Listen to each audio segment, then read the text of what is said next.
Good morning and welcome to Asia Business Report, live from Singapore with me, Mariko. It's not exactly a household name outside China, but Ant Group is known for running one of China's most popular mobile payment systems called Alipay. And in a major victory for China's financial services industry, it's filed to list shares in Hong Kong and Shanghai.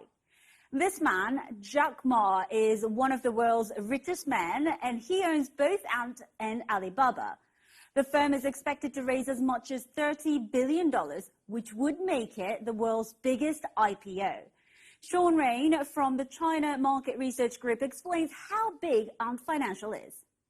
So it might surprise people just how large Ant Financial is and how meaningful it is for the everyday life of mainland Chinese. To give you an example, Mariko, last year Alipay transacted $17 trillion worth of transactions. Compare that with Visa at only 8.8 trillion. So Alipay is actually double the size of Visa.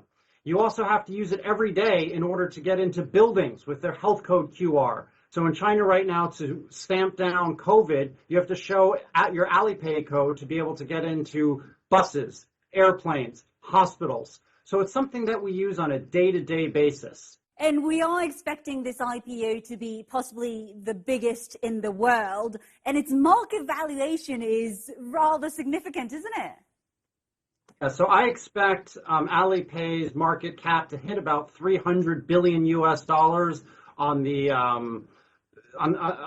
positive side. At the least, I think it's going to be about $250 billion. I think it's going to raise around $29-30 billion, which will make it the largest IPO in the history of the world, beating out Saudi Arabia's Aramco's IPO at $29 billion from 2019.